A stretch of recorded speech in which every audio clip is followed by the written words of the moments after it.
Hello, I'm Toshiaki Akita, CEO of iCorNet Laboratory. As a cardiac surgeon who has significant clinical experience with direct cardiomyopathy patients, I am excited to say we will save DCM patients with our personalized cardiac assist net.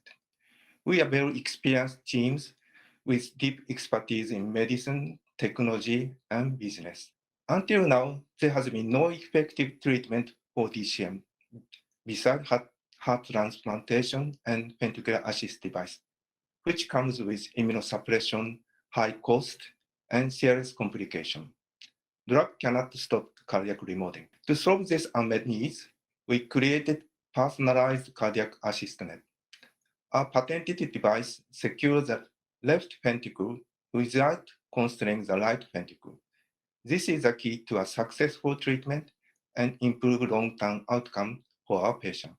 We completed our first in-human study on 3 patients. Peak oxygen consumption shows 3 times greater improvement than optimizer system, which was recently approved by FDA. First patient in our clinical trial had shortness of breath and refrained from exercise before operation. 12 months after operation, he enjoys badminton and gym training for more than 3 hours a day. The other 2 patients had similar improvement. These results exceed all expectations that we had. Thank you. We are seeking a business partner or investor in US.